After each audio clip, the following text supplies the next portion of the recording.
Ahí viene Francisco Nag, que va a ser nuestro próximo orador. Francisco pertenece a la firma DAU y nos va a dar un panorama olivícola de la provincia de San Juan.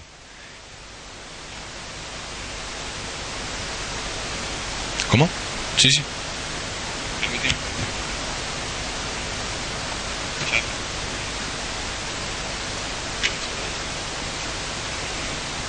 Estuvo haciendo unas modificaciones de último momento, Francisco. Por eso está ahora.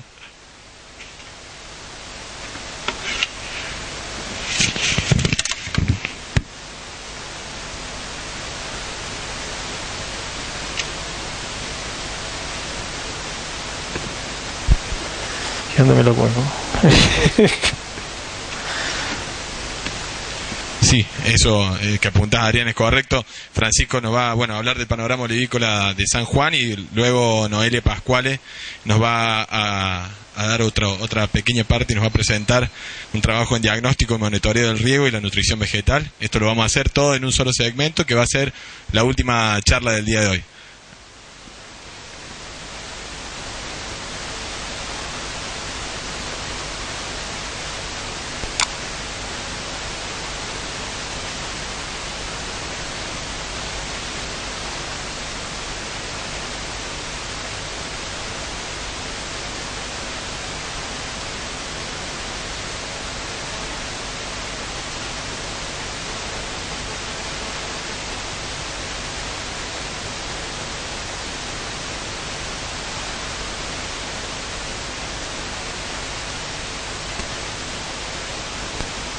Hola, ahí está.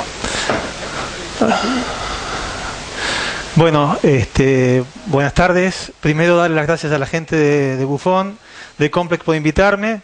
Y bueno, la verdad que es un placer estar acá en este complejo.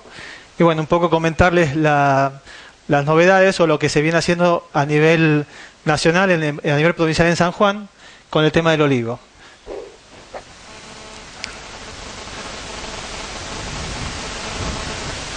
Bueno, un poco quiero comentar la situación actual de la olivicultura, que seguramente los compañeros españoles deben estar bien informados.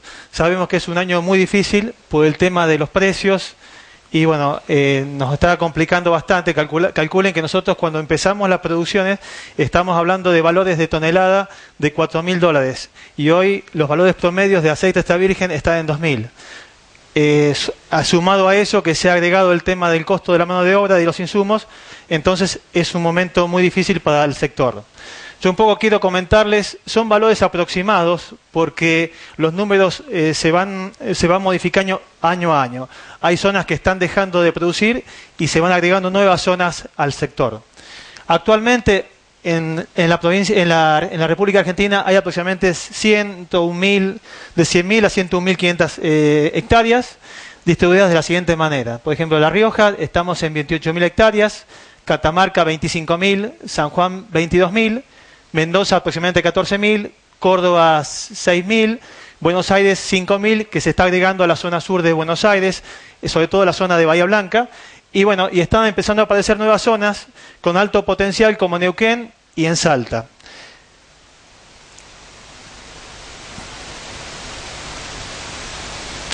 Bueno, la superficie cultivada en San Juan son aproximadamente 22.000 hectáreas.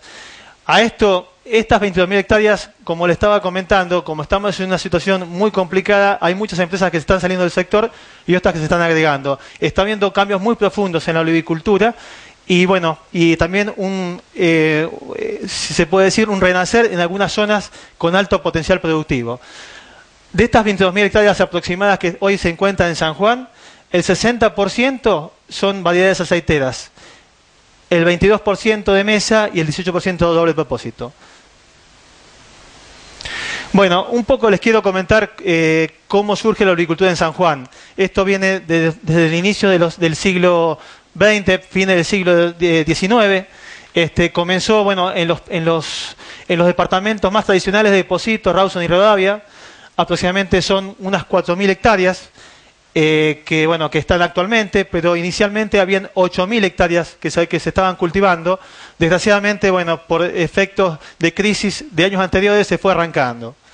Esta zona básicamente se caracteriza por bajos rendimientos productivos, altos costos operativos y baja o nula mecanización.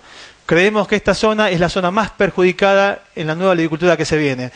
Y es lo que está pasando actualmente, arrancando, la verdad que es una lástima ver montes de 80, de 50 años que se están arrancando permanentemente. Y es un poco la historia de la olivicultura en la provincia de San Juan. La segunda olivicultura, que surge de la promoción agrícola, no sé si algunos conocen, por los años 90 hubo una ley de promoción agrícola que promocionaba a las empresas que los impuestos no los pagaran al fisco, sino que lo invirtieran en provincias beneficiadas. Ese impuesto era colocado en provincias que tenían este beneficio.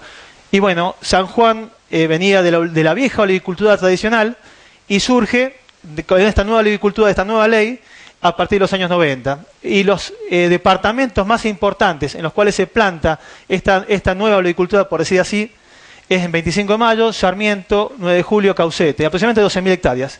¿Qué ha pasado? Esta es la zona hoy más perjudicada porque cuando se hace esta nueva implantación de cultivos, la gente no evaluó clima, no sabíamos que el olivo era afectado por las heladas, por los suelos salinos, y tuvimos, la verdad que yo les comento, nosotros empezamos yo empecé el año 92 a trabajar en olivo, y les puedo asegurar que a veces había que hacer magia para plantar los olivos, suelos con 150.000 de conductividad, era una cosa de loco, aguas, bueno, Fernando Sanata, que anda mucho por San Juan, conoce, igual que Carlitos, aguas muy difíciles, malezas de todo tipo, y la verdad que fue toda una proeza, pero se llegó a plantar, bueno, casi 12.000 hectáreas.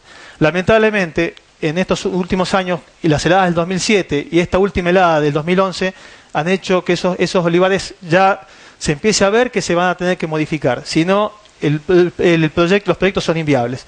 Bueno, y el nuevo polo olivícola que se desarrolla, quería decir también que esta zona olivícola surgida de la promoción agrícola, así como tiene problemas de heladas y suelos salinos, tiene cosechas alternantes y mecanización parcial. El problema que tenemos en San Juan, calculen que es una comunidad valenciana, y bueno, y la gente es muy cerrada a recibir nueva tecnología. Entonces le diría que casi el 80% de esa olivicultura está muy poco mecanizada. Hoy por hoy, este año, hace 2 meses se hizo la Arjoliva, un seminario internacional en el cual se presentó la problemática de la cosecha mecanizada con la cosecha manual. El aumento de los planes sociales, la falta de gente, está haciendo inviable que el cultivo se coseche manualmente. Entonces, estos proyectos tienen que mecanizarse sí o sí, si no van a desaparecer. Y bueno, y el nuevo polo olivícola que se está desarrollando en la zona de San Juan, con muy alto potencial, localidades de San Carlos, en Cañada Honda, ubicadas en Fernando Sarmiento, son aproximadamente 6.000 hectáreas que se están desarrollando y en el cual se está buscando la mecanización total del olivar y con muy altos potenciales. Está habiendo ya rendimientos de 15.000, 20.000 kilos por hectárea y lo mejor de todo que los rendimientos son constantes, o sea, estamos hablando de 15.000, 12.000, 20.000, pero no son producciones alternantes. Bueno, esto es una foto típica del olivar sanjuanino, del departamento de Pocito, la típica variedad criolla o arauco, con su riego amanto, superficies de hasta 50 hectáreas. Bueno, esto hoy, el gran problema ha sido este año que estos olivares, muchos no se han cosechado. Era más caro cosechar que vender la aceituna. Entonces, hoy se plantea este problema. ¿Qué hacemos con estos olivares? Desgraciadamente acá no tenemos como en España subsidios a estos olivos, entonces el productor está en una crisis muy profunda. Bueno, otra foto de este mismo olivar, fíjense los fustes, los tamaños de esas plantas, prácticamente marcos muy amplios, y bueno, en el cual son, como le dicen en España, son catedrales, imposibles de mecanizar, y bueno, realmente es un problema muy serio. Bueno, un poco lo que les estaba comentando, esto surge con la inmigración, son pequeñas superficies, hasta 50 hectáreas, son marcos muy amplios, 12 por 12, 10 por 10, 8 por 8, la mayoría son riegos gravitacionales y la fertilización muy básica, guano de cabra principalmente y algunos productos como 1846 o urea. No hay seguimiento nutricional, no hay análisis foliares y la cosecha principalmente manual, y en estos últimos años se ha agregado cosechas manuales con peines con batería o explosión, pero son cultivos prácticamente inviables en el tiempo.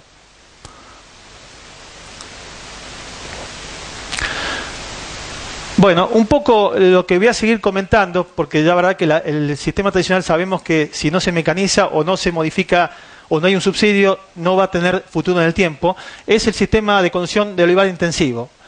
Y bueno, un poco lo que nos hemos encontrado los técnicos, sobre todo en proyectos que se plantó en los años 90, es que la gente plantaba sin saber cómo cosechar. ¿Qué pasa? Uno ahora quiere implementar, porque no le da los números, quiere meter cosecha mecanizada y va a haber plantas mal formadas con 20 brazos. Bueno, ustedes saben los españoles lo que es cosechar una planta con 3 o 4 brazos, así que bueno, acá plantas con 5, 6, 7 brazos, armadas desde la altura del tobillo, imposible. Entonces, un poco, bueno, lo que les pongo acá es un resumen, un vaso muy bajo, hay aceituna de mesa principalmente y aceiteras en fincas no mecanizadas.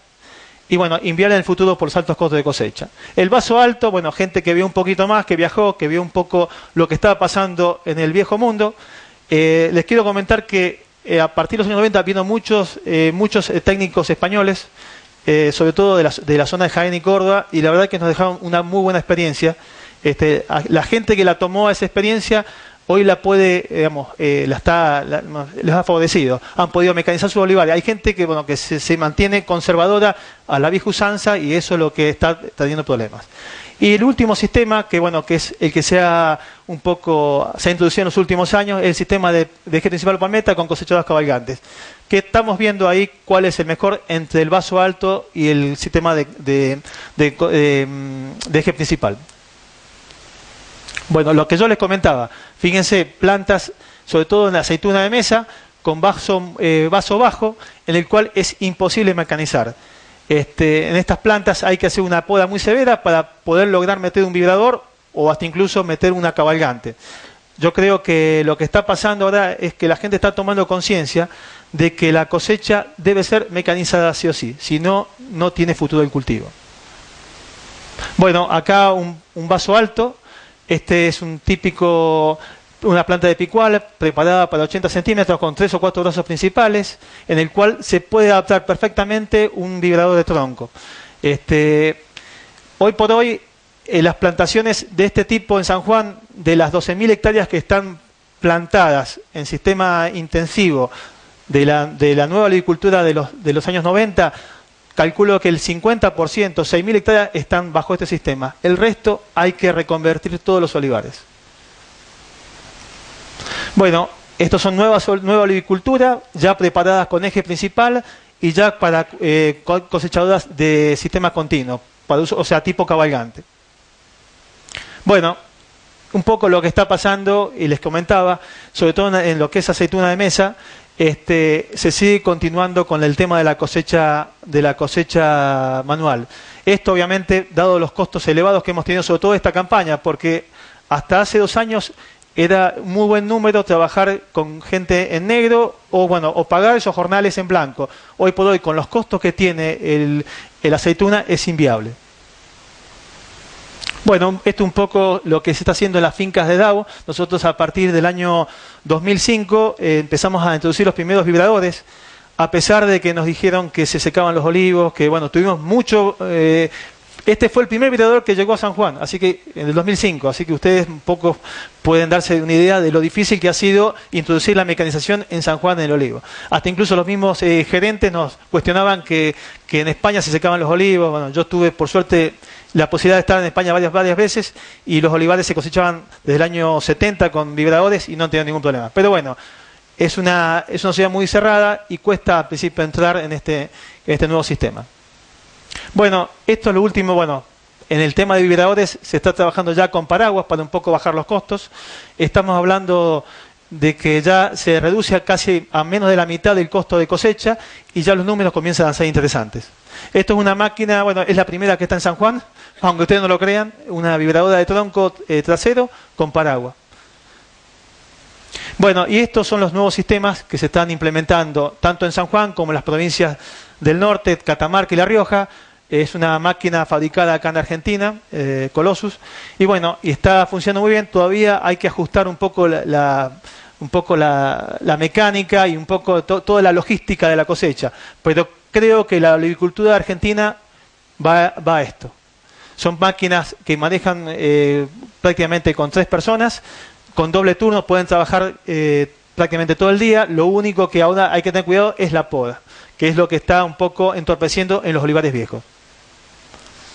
Bueno, un poco quería comentar los sistemas, los factores agronómicos del olivar para comentarles cómo se maneja el olivar actualmente.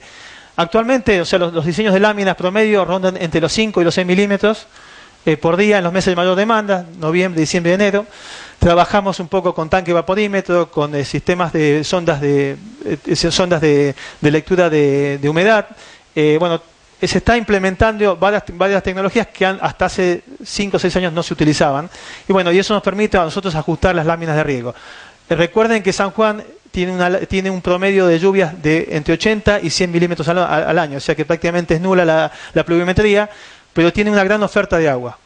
Entonces, bueno, la gente a veces hace abuso de eso y irriga en cuantía, pero lo que se está atendiendo ahora es a cuidar un poco más el agua, porque estos últimos años, como expresó el colega, está habiendo falta de agua, sobre todo en la época de mayor demanda. Entonces la gente comienza a tomar conciencia y a cuidar un poco más el tema del agua.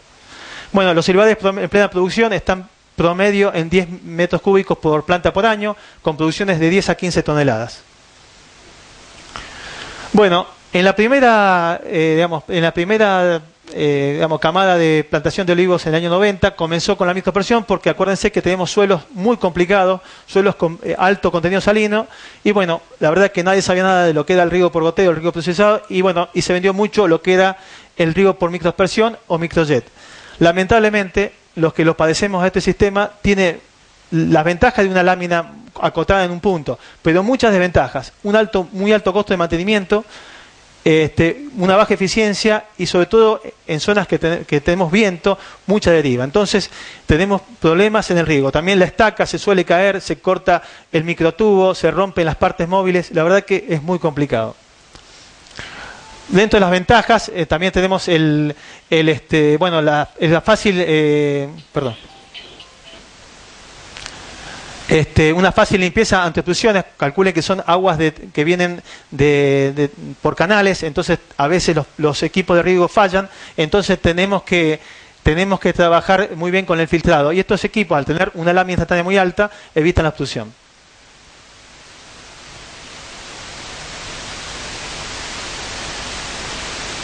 Bueno, esto es un poco los equipos que estamos usando. Fíjense todas las partes que tiene el microjet es un microjet. El microtubo, la parte móvil, esto con las cosechas, cuando se ponen las mallas se quiebran, se rompen, realmente es un problema muy serio.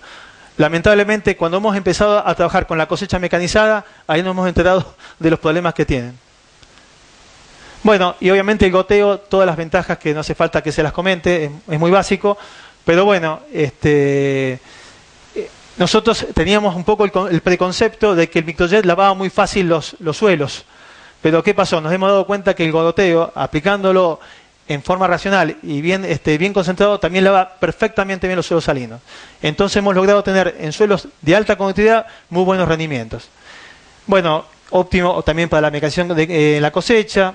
Y hemos visto, esto ha sido, bueno, se ha ido probando distintas empresas y distintos sistemas, que con el doble lateral podemos anticipar crecimiento y cosecha. Hoy por hoy todos los nuevos proyectos en San Juan se ponen con doble lateral de riego. Bueno, de las desventajas, requiere un plan de mantenimiento. Hay mucha gente que tiene gotero, pero dice: se me tapó el gotero. No, o sea, ¿qué pasa? Piden equipos muy baratos con gotero de una lámina, de un emisor de 1,6, de 1,2, entonces los goteros se tapan. Y a veces las aguas no son tan buenas, entonces tenemos muchos problemas de carbonato en algunas aguas. Entonces tenemos que trabajar muy bien con el tema del filtrado. Bueno, este es un olivar en la zona de 25 de mayo, fíjense, de 3 años, en suelos salinos sódicos. Con una muy buena producción. En este olivar se sacó aproximadamente 4.000 kilos por hectárea. Fíjense el tamaño de la aceituna y el tamaño de la planta.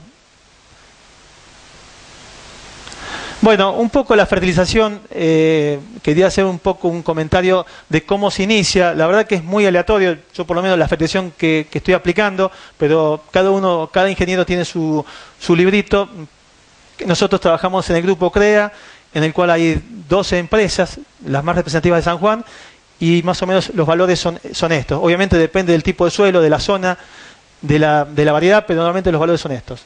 Más o menos de 20 a 30 unidades de nitrógeno por hectárea, de 5 a 10 unidades de potasio, de 2 a 5 de fósforo, y en algunas empresas se está empezando a utilizar el tema de los ácidos húmicos y fúlvicos. Y en algunos casos, en suelos muy salinos, se trabaja con ácidos húmicos y fúlvicos más correctores de suelos salinos. Bueno, en el caso de olivares en producción, antes había una receta. Bueno, voy duplicando la dosis de nitrógeno, de potasio y de fósforo año a año hasta llegar a 1 kilo por planta al año 10. Obviamente eso es una receta que ha demostrado que no sirve. Entonces nosotros desde hace ya varios años hemos comenzado a hacer 2 análisis foliares y después se fue agregando el tema de los seguimientos nutricionales. Al principio se hacían 2 muestreos al año, bueno, íbamos viendo un poco la evolución de nuestros nutrientes en base a la cosecha, y en base a eso ajustamos la dosis de fertilizante. Hoy por hoy, lo que estamos realizando, sobre todo en las fincas de DAU, un seguimiento nutricional mediante sondas.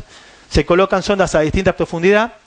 Bueno, y sacamos y vamos haciendo muestreos durante todo el año. Al cabo de 3 temporadas ya tenemos curvas de evolución de nitrógeno, de fósforo, de potasio, de todos los elementos, y nos permite hacer una fertilización ajustada. Asimismo, también tenemos en cuenta para hacer este plan de fertilización las cosechas registradas años anteriores. Evaluamos qué cantidad de kilos cosechamos en cada cuadro, y en base a la extracción que hace en hoja, que ronda más o menos los valores de 3,5 gramos de nitrógeno, 4,5 de potasio y 0,5 de fósforo, en base a eso y en base a las sondas de seguimiento hacemos un ajuste de fertilización. Eso es nosotros lo que nos parece dentro del grupo que estamos trabajando, los valores más aproximados. Y lo estamos un poco trabajando juntamente con la gente de Australia. No sé si ustedes conocen a Leandro Ravetti, que es un colega que está trabajando hace mucho tiempo. Ellos también siguen esta misma escuela, de tomar sondas de seguimiento y extracción en la aceituna. Bueno, este es el problema que nos hemos encontrado en los últimos años con la agricultura en San Juan. Mucha gente plantaba el olivar y no sabía cómo lo iba a cosechar. ¿Qué pasaba? Que a los 10 años quería meter una máquina porque no le daban los números, y nos encontramos que las plantas tienen como 10 brazos formadas a la altura del tobillo. Entonces, lo más importante es, antes de saber cómo voy a podar, es saber cómo voy a cosechar ese olivar. Lo primero que tengo que tener presente, si voy a hacer con una cabalgante, con un vibrador, qué tamaño tengo en los predios, y recién ahí yo diseñar mi poda. Bueno, la poda de formación, un poco la nueva agricultura es tratar de buscar una estructura que tenga un solo eje, con despeje aproximado de 80 centímetros. Con eso me permite cosechar con un vibrador de tronco, con gente y con una cabalgante. Y obviamente, y también no afectar la planta cuando yo hago aplicaciones con herbicidas que son, hormonales sobre todo. Bueno, esto es una planta típica formada en los nuevos olivares en San Juan. Más o menos a 80 centímetros, con un buen despeje, preparada para la aplicación de herbicida y para las futuras cosechas mecanizadas. Obviamente, las pruebas de producción, hay que tener una buena relación hoja-madera, mejorar la iluminación en el caso del vaso, y en el caso de olivares conducidos en seto, hay que tener claro que son muchas plantas por hectárea y superficies muy extensas. Entonces, lo que tenemos que hacer es mecanizar la poda también. Las podas se están haciendo con seteadoras, en las cuales trabajan distintos ángulos. Les comento que esta debe ser la tercera o cuarta seteadora que hay en San Juan, así que fíjense cómo estamos. Cuesta mucho introducir la maquinaria en estos cultivos. Esto es un cultivo súper intensivo, un 25 de mayo, en el cual se está tratando de buscar la mecanización integral del cultivo. Bueno, un problema que hemos tenido, y Luis, si está acá, que fue cuando comenzamos con todo este tema, Luis Alieri, que fue un poco pionero allá en San Juan, empezamos a hacer pruebas, y la verdad que tenemos muchos problemas con el tema de las malezas, sobre todo lo que son las leguminosas. No sé si alguien la conoce, a la espina blanca. la verdad que nos daba muchos dolores de cabeza. Le hemos tirado con todo y no había caso. La planta rebrotaba y no había forma de pararla. Bueno, nosotros pensamos, bueno, obviamente los suelos son suelos salinos y favorecen el desarrollo de esas malezas. La coniza o rama negra, una también de las malezas que más nos ha costado eliminar, la espina blanca o retortuño, prosopis, la chilca, el pajo doble, la chilquilla. Bueno, dentro de los herbicidas que usamos en la finca de DAO, glifosato al 48 al 60%, MSPA y como preemergente aciflofén. Usábamos correctores de pH. Bueno, ¿qué problemática veíamos? Mínimo control de algunas malezas como espina blanca y coniza. Un rápido redote, a los 15 a 20 días volvía a redotar, se secaba y volvía a redotar. Y hemos visto, tanto en plantaciones adultas como en plantaciones jóvenes, problemas con herbicidas hormonales. Calculen que en San Juan, ya a partir de noviembre, tenemos altas temperaturas y mucho viento. Entonces, es muy difícil manejar este tipo de herbicidas. También se han hecho pruebas con fluoxipir, pero la verdad que hemos tenido muchos problemas de toxicidad. Bueno, ¿qué pasó? Una vez vino Luis y dice, tengo un producto para probar junto con la gente de Complex, con Carlitos Bacín en ese momento, después vino Fernando, y tenemos un producto para probar. La verdad que uno cuando viene a la finca dice, no, esto no va a funcionar, ya es otra cosa. Y la verdad que hicimos la prueba, nos mostraron las características. Me acuerdo Luis decía, probalo, que es un producto que funciona bien.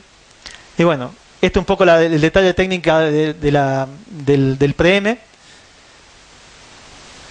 Y bueno, entonces hicimos un ensayo junto con Fernando Zanata y Carlitos y a ver cómo funcionaba el producto.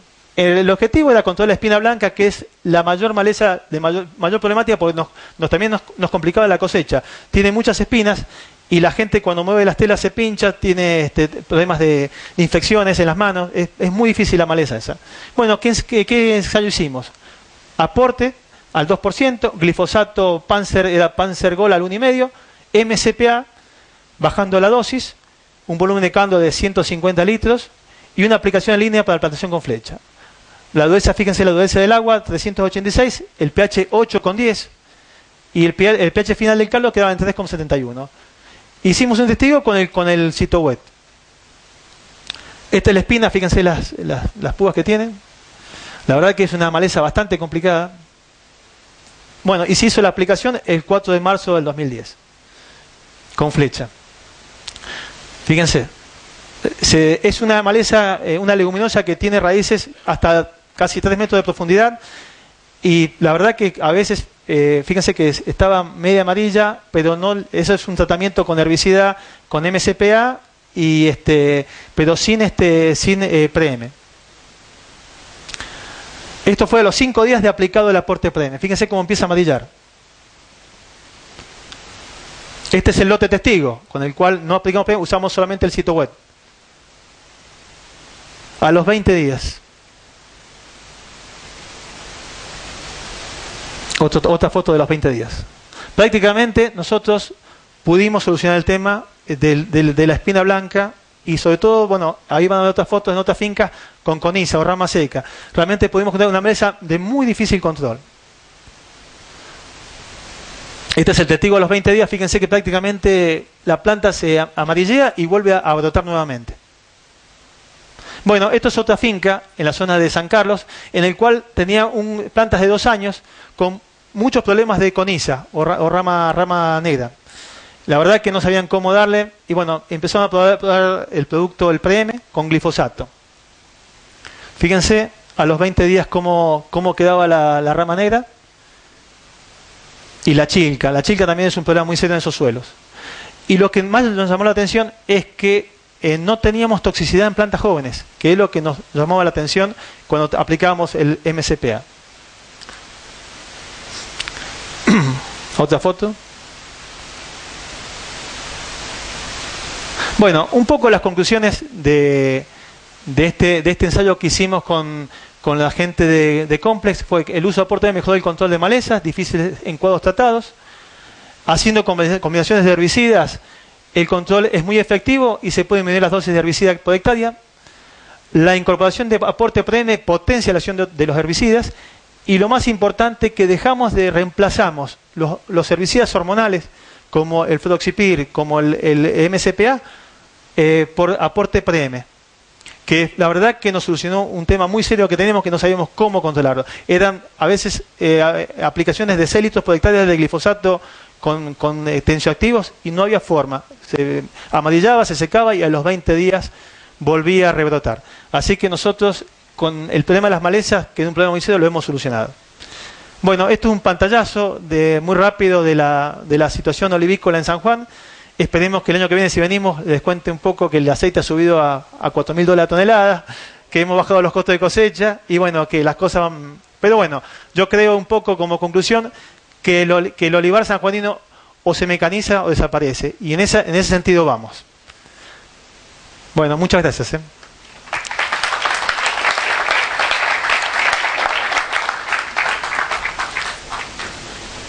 ¿Sí? Ah.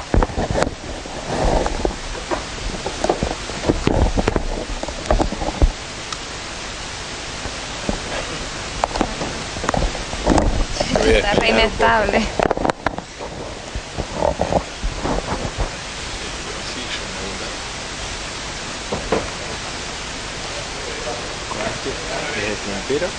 ¿Con cuál? El de abajo.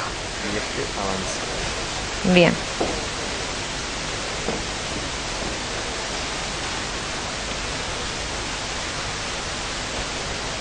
No, ese. No, el de abajo.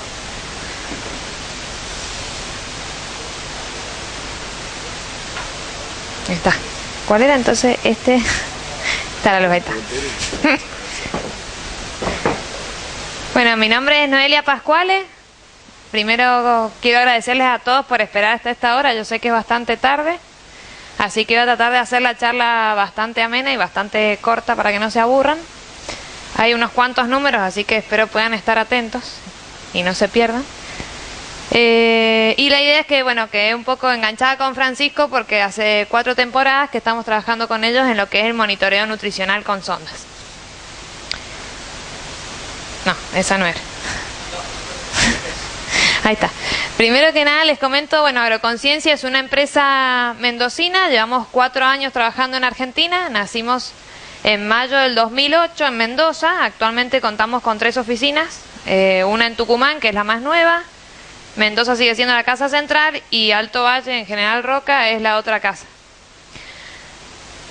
Tenemos 2 áreas bien fuertes, una que es el área agrícola, dentro de la cual nos dedicamos a todo lo que es análisis inorgánicos en general, o sea, análisis agrícolas, aguas, suelos, foliares, arginina. Tenemos otra parte muy fuerte que es el control de residuos de pesticidas en alimentos, tanto en fruta fresca como en vinos o alimentos procesados. Y nuestro caballo de batalla dentro del área agrícola es el seguimiento nutricional de cultivos, que es lo que más nos diferencia de otros laboratorios. O sea, justamente donde le cargamos cierta asesoría técnica. Bueno, después el área tiene la empresa tiene otras áreas de I+D, donde hacen ensayos para compañías químicas, para registro de nuevas moléculas o ampliación de registros. Trabajamos también con un dispositivo de monitoreo de riego y tiene otra área de control de malezas. Para volver como con el de arriba, ahí está. Bueno, ahora sí, entrando un poco para comentarle cuál es el trabajo que estamos haciendo en la finca de Francisco con el seguimiento nutricional. Es un sistema que nació hace 20 años en Burguillos, en España, con un laboratorio que se llama Agrichem. Quizás algunos de los que están de España o quizás de Perú los conozcan porque también está en Perú hace 6 u 8 años. Y es un sistema que lo que intenta buscar es hacer un monitoreo permanente del sistema de riego y fertilización, mejor dicho, del manejo del programa, y hacer un riego y nutrición a la demanda, como dice ahí. No aprendo más. La voy en la última, le pego. Bueno, para eso, o con ese objetivo, ¿cuál es el objetivo de esto? Obviamente es optimizar el uso de fertilizantes, optimizar el manejo del agua, que no es menor, y todo esto llevando a una optimización de los costos y las producciones, y la calidad también. Para hacer eso, justamente, lo que hacemos es instalar sondas en 3 profundidades del perfil, pueden ser 2 o 3 dependiendo del cultivo y de la exploración radicular que tenga, La sonda es un instrumento de muestra, no es una sonda que lea nada, simplemente consiste en un tubo de PVC con una cápsula porosa en el extremo y una válvula esférica en el otro extremo. Lo que se hace a nivel finca es, como decía Francisco, ubicar los lotes más representativos de la finca, principalmente en base al tipo de suelo, también en la medida en que las válvulas nos los permitan hacer un manejo diferencial. Y una vez que identificamos los lotes representativos, es allí donde instalamos las 2 o 3 sondas siguiendo el perfil radicular. Para eso se hace una calicata inicial, se observa la distribución de raíces y se instala siempre una sonda en el primer tercio de raíces, una sonda en pleno centro de bulbo y una última sonda por debajo del nivel de raíces absorbentes, que vendría a ser la sonda de lixiviados. Con estas sondas nosotros vamos a poder tomar muestras de la solución del suelo y hacer un monitoreo de todos los nutrientes y de la situación que tenemos en el bulbo. Pero como el sistema es integral, la idea no es solo monitorear lo que está pasando abajo, que es una parte importante y que habitualmente nadie mira, sino que la idea es ver todo el sistema completo. También analizamos lo que es la solución de fertirriego, el agua de riego y por supuesto la planta mediante análisis foliares. Todo esto, que parece bastante complejo, se ordena en 6 a 8 muestreos de la temporada. Esos momentos de muestreo dependen del estado fenológico del cultivo y del plan de fertilización que se siga.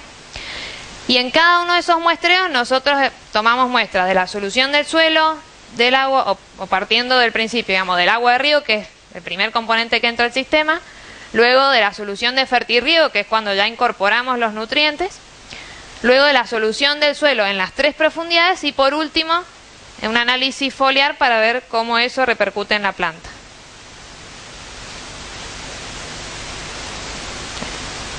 Bueno, esa es simplemente para mostrar una foto de cómo quedan las sondas instaladas a campo. No tenía a mano una foto de olivo, así que puse una de viñedo. Pero bueno, básicamente las sondas se ubican cerca de los goteros, a unos 20 centímetros, distanciadas 3 plantas consecutivas o puede ser planta por medio. Eso se define en el momento según el cultivo y el cliente cómo lo quiera hacer. Y ahora sí, para que vean un poco qué es lo que uno puede interpretar con el sistema y de qué forma uno puede ajustar justamente el plan de riego y fertilización. No los quiero marear con todos estos números, porque supongo que a esta hora ya están pensando en la cena y en el karaoke. Lo que voy a hacer es hacer un resumen de cómo esto se interprete y permite tomar decisiones. Esta es la planilla que viene en PDF del laboratorio. Siempre tenemos un muestreo, el muestreo que le sigue, de manera que si uno en el medio tomó alguna decisión pueda ver los cambios reflejados en el sistema, y los análisis foliares acumulados desde el comienzo. Se los voy a poner ampliado para que vean. Para interpretar primero la situación en bulbo, nos enfocamos primero en la evaluación del riego. Para eso vamos a evaluar lo que es la columna de la conductividad, los cloruros y el sodio, que está acá. Y tenemos esta primera fila que pertenece al fertirriego y luego estas 3 que vendrían a ser sonda de 20, 40, 60 o 1, 2, 3, o la profundidad puede variar. En este caso, si miramos el pH, se ve que es un pH de 7,5, no varía prácticamente. En el fertirriego entra con 7,5 y en el bulbo se mantiene igual en todas las profundidades. Por supuesto que esto es un ejemplo modelo, el ideal que todos los clientes quisieran tener, es decir, alguien que es muy bueno con su riego y su fertilización. Esta persona está entrando con un fertirriego con 2000 de conductividad, o sea, no es tan fuerte la inyección que está haciendo. Y fíjense que luego en el perfil tenemos 1700 en la primera sonda de conductividad, 1700 en la segunda y 1800 en la tercera. O sea, no hay variación prácticamente la conductividad en ninguna de las 3 profundidades. Y lo mismo aproximadamente sucede con los cloruros y con el sodio. Estas 3 columnas se usan para interpretar el riego. ¿De qué forma? Lo que hacemos nosotros es, no nosotros con una calculadora, sino el sistema, calcula el promedio para cada uno de estos parámetros, ¿no? El promedio de las 3 sondas y lo compara con lo que está entrando en el fertirriego. Y con eso calcula un número que se llama factor de reconcentración, que es este numerito que aparece abajo.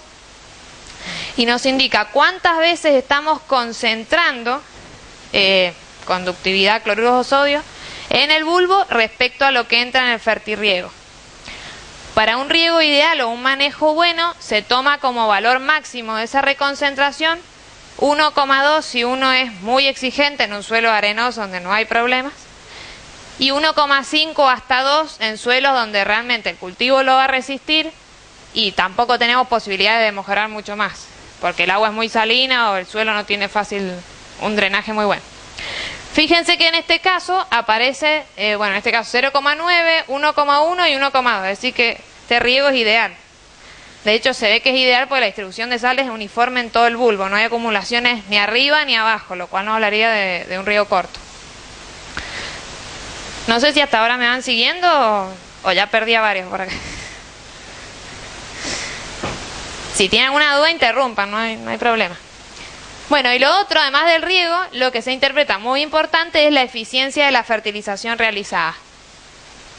En este caso habían hecho una inyección de nitrógeno bajo la forma de sulfato de amonio. Bueno, y se pueden ver las concentraciones elevadas de amonio en el fertirriego y una concentración bastante baja de nitrato que es propia del agua. Ese amonio inmediatamente se nitrifica, por eso no se debe el amonio en el perfil, que es lo que debe suceder. De hecho, si encontramos amonio en el perfil tenemos que preocuparnos un poco. Y luego lo que hace de nuevo el sistema es evaluar qué pasa con ese nitrógeno que inyecté en profundidad. Partamos de la premisa de que si mi planta realmente está en ese momento con necesidad de absorber nitrógeno, está en un momento de alta demanda, y yo manejo bien las dosis y el riego, una vez que yo inyecto el nitrógeno, a medida que ese nitrógeno atraviesa el perfil radicular, su concentración va disminuyendo en profundidad, porque la planta lo va extrayendo. De manera que al límite del bulbo, en un caso ideal como este, llegaría prácticamente nada de nitrógeno o una concentración muy baja. Ahora quedémonos con eso, después le voy a sumar una complicación más, pero eso sería lo que sucedió acá. Fíjense que ha inyectado 5 miliequivalentes de nitrógeno y ya en la primera sonda directamente no tenía nada y eso se mantuvo hasta el final, arrojando un 91% de eficiencia para la absorción de nitrógeno.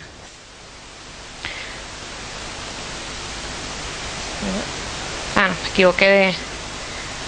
Bueno, y esa misma situación este productor la tenía en el muestreo que le seguía. Él lo que hizo acá, bueno, ustedes no llegan a ver la fecha de muestreo, pero esto es un cultivo de vid con riego por goteo, con un suelo bastante complicado, un suelo muy arcilloso y con una napa freática a 1 metro de profundidad. Es decir que uno tiene que ser muy cuidadoso del riego para no levantar la napa.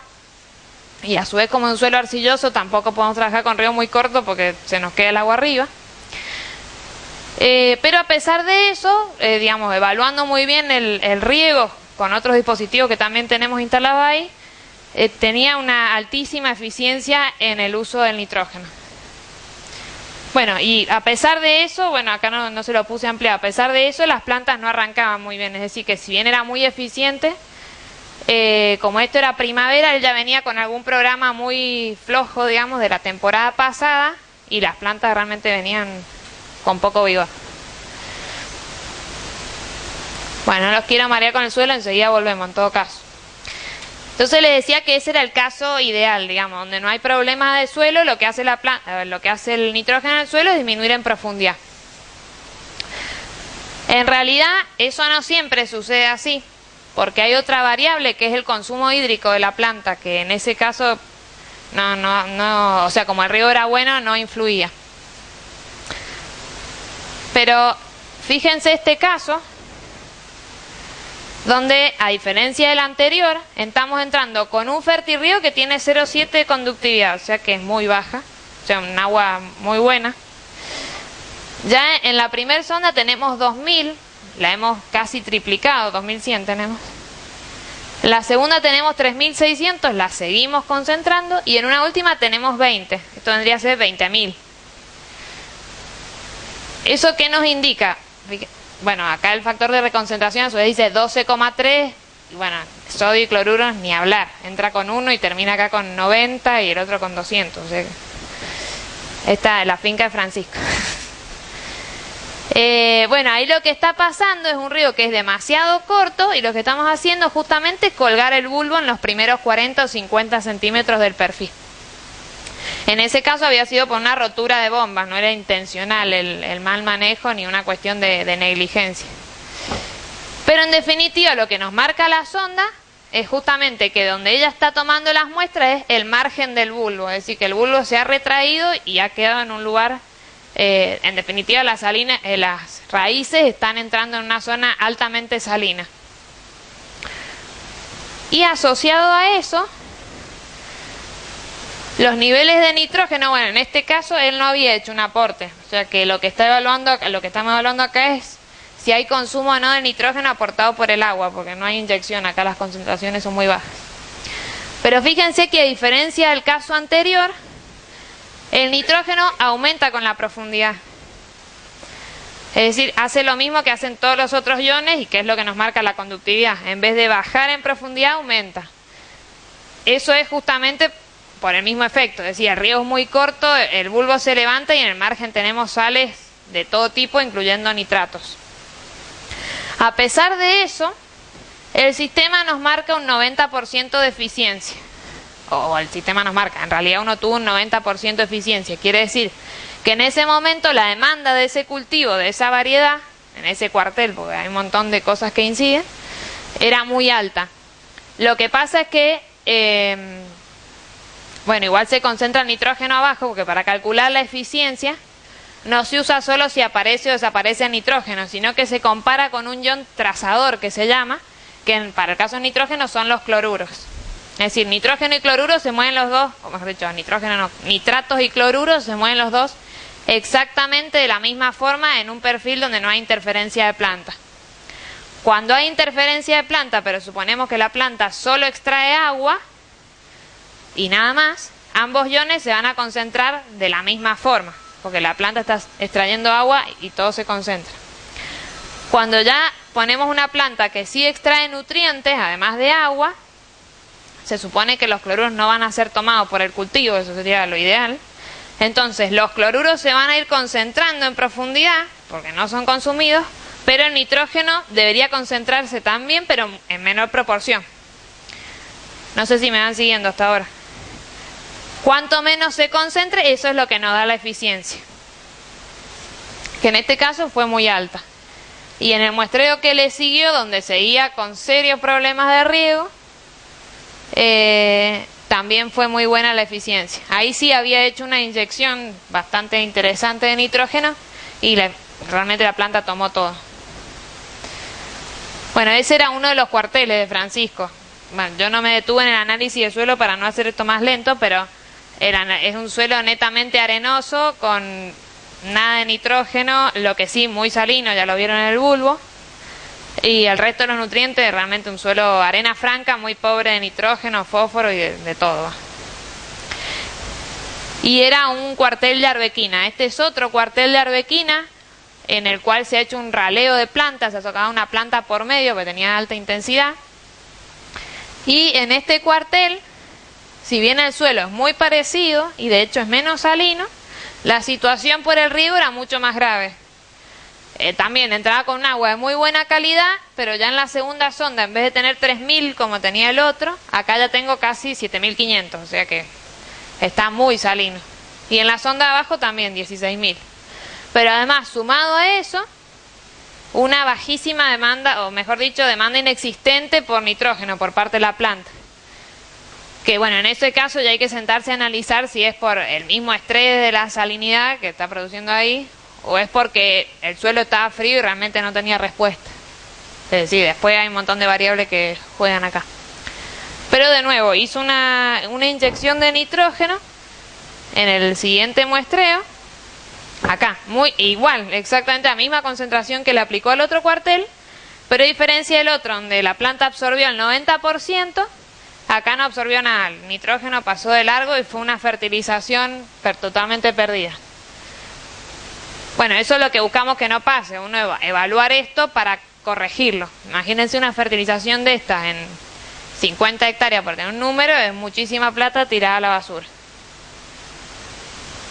Bueno, y esto era para graficarles a modo de ejemplo las eficiencias que se vieron en esa finca, en 4 cuarteles que ellos tienen evaluados, en distintos momentos a lo largo de la temporada, partiendo de octubre, cuando empieza la fertilización, hasta marzo.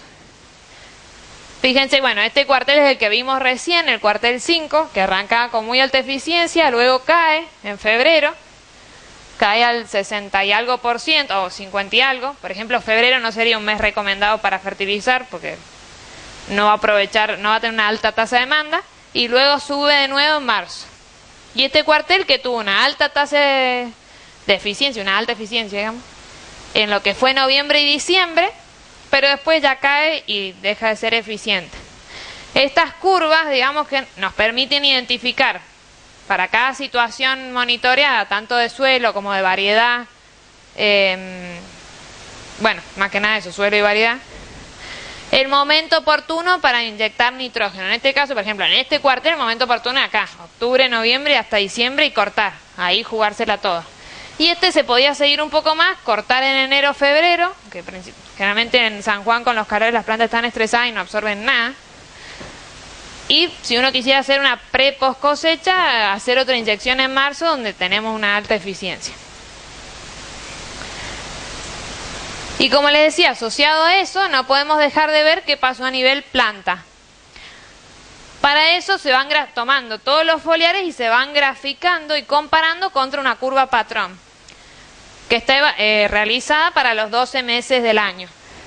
Esto, si bien es olivo, existe para casi todos los cultivos, excepto algunos muy puntuales. La mayoría tienen su curva patrón nutriente por nutriente. Bueno, y acá tenemos cuarteles que, si bien eran ineficientes desde el punto de vista de respuesta al nitrógeno, sí mostraban muy buenos valores foliares. Entonces ahí donde ya se pone en juego si uno no está con un programa de sobrefertilización, porque si mi planta no tomó nada y aún así sigue con buena respuesta a nivel foliar, puede ser que yo estuviese sobrefertilizando. Y después otras plantas que arrancaban, el otro cuartel que les mostré, que arrancaba con alta eficiencia, arrancaba con valores normales tirando abajo, pero luego ya como marcando una buena respuesta, que es lo que se veía en las ondas a la fertilización aplicada, los foliares ya repuntan y de hecho terminan un poco altos. Bueno, y lo mismo está graficado para cada uno de los nutrientes. Yo no me quiero detener acá 1000 años porque los voy a dormir. Pero lo mismo se analiza, digamos. Nosotros nos paramos en el caso del nitrógeno, que es lo más típico, porque es lo que más fácilmente se lava. Pero en sí uno se puede parar a evaluar la eficiencia del potasio, qué pasa con el movimiento de los iones en el bulbo y ver, bueno, por ejemplo, en el caso de Francisco, él trabaja, como lo dijo recién, con productos antisales.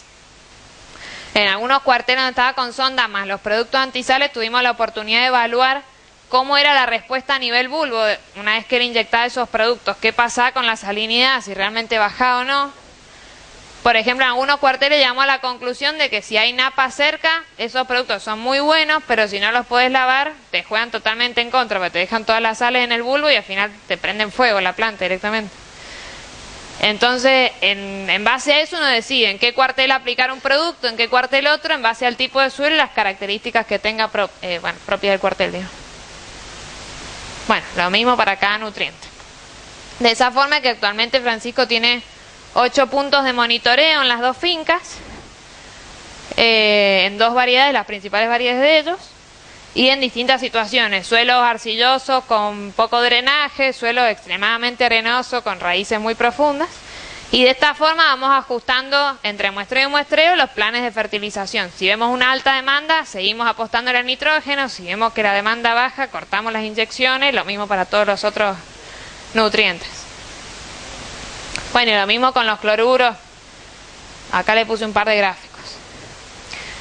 Y este ejemplo que eso era la temporada pasada de Francisco. Ahora está un poco como arrancó esta temporada. Que bueno, de nuevo tuvimos un problema con las bombas y en realidad arrancaron peor. Un poco más salino que antes. O sea, si antes tenía 20.000, ya tiene 40.000. Ya está para hacer aceituna griega directamente. Y con una eficiencia asociada, cuando el año pasado en la misma época, fíjense que este muestreo, en vez de ser en octubre como el otro, está hecho en agosto. y bueno, agosto obviamente muy temprano para empezar a fertilizar, pero también le sirve para ver que realmente era así, porque si bien no inyectó, es el nitrógeno aportado por el agua, realmente la planta no muestra respuesta alguna. Bueno, lo mismo el otro cuartel. Este creo que es el... me parece que volví para atrás. Sí. Bueno, y por último les quería mostrar un solo ejemplo que me ha parecido muy interesante. No sé si están despiertos todavía o ya seamos forios. Claro. Este es un caso del mismo viñedo que les mostré recién, es la misma temporada de hecho. El productor, que era altísimamente eficiente en su riego y fertilización, siguió eficiente hasta diciembre, donde seguía también con un muy buen manejo del riego, a pesar de las dudosas fertilizaciones que estaba haciendo, porque en realidad él pensaba que estaba entrando con 2000, pero fíjense este fertirriego, entró con 7000 de conductividad en un fertirriego, o sea, han tirado una bolsa de sulfato de amonio y la mandaron directo, más o menos. Y con, bueno, concentraciones altísimas de amonio. A pesar de eso, el viñedo mostraba buena eficiencia y todo. Lo que pasó en este caso, como yo le decía, este era un viñedo con riego, tiene riego por goteo, pero tenía un suelo muy arcilloso con la napa a 1 metro. Esto es la campaña pasada. Nosotros a comienzo de en el verano pasado tuvimos una época de altísimas precipitaciones a fines de diciembre. ¿Y qué les pasó a este productor? Ante esas precipitaciones le produjo un efecto de saturación del perfil, por supuesto, pero él siguió con su programa de fertilización y de riego. En realidad muchos que están en suelos salinos, ante la eventual entrada de salinidad desde el interfilar, siguen regando. Bueno, fíjense que a él la conductividad se le había levantado por la fertilización anterior, donde le habían tirado 7000 en el fertirriego, se le había ido al doble la conductividad en el bulbo. Pero la conductividad no era tanto el problema, porque en realidad era más que nada por sulfato, que no van a ser tan tóxicos a la planta. Y para un viñedo estos valores están ahí justo, pero no se va a secar. Lo que le pasó a él siguió fertilizando con un suelo saturado y siguió con el mismo producto, sulfato de amonio. ¿Qué pasó? Él aplicó el sulfato de amonio, pero ese amonio, a diferencia de los muestros anteriores, no se mineralizó, es decir, que siguió como amonio. Y el amonio es un ion que es sinérgico de los cloruros, a diferencia de los nitratos, es decir, lo opuesto. Entonces, tuvo amonio presente en el perfil por lo menos 48 horas, porque el muestreo tarda como 24 horas en hacerse. Y la planta, o sea, básicamente lo que hizo es, ante la misma baja cantidad de cloruro que ya antes tenía, porque no tenía más que antes, le entraron cloruros a la planta y se le quemó. Se le quemaron las plantas y se le deshidrataron todas las uvas y perdió gran parte de la cosecha. Bueno, que ahí no sé si llegan a ver, pero la planta venía con 1600 de cloruro a nivel foliar y de un muestreo al otro, solo por continuar fertilizando y por el efecto sinérgico del amonio, o sea, esa situación de asfixia sumada a los cloruros, a nivel foliar los cloruros se fueron a 3000 partes por millón y, bueno, perdió gran parte de su cosecha. Esto como moraleja, digamos, es ver según el suelo, el manejo que uno haga, el producto que va a usar, porque no es lo mismo urea en suelo arenoso que en suelo arcilloso, si es San Juan que Mendoza. Y por ejemplo, este productor este año ya no usa más sulfato de amonio, cambiamos a productos a base de nitrato. Se prohíbe el amonio en esos suelos. Bueno, y así como ejemplo como este hay 2 millones. O sea, cada caso es un mundo. Así que bueno, les quería agradecer, era un poco lo que estamos trabajando en toda la zona oeste de Argentina. Si alguien tiene una duda, no tengo problema en responder. Así que bueno, gracias.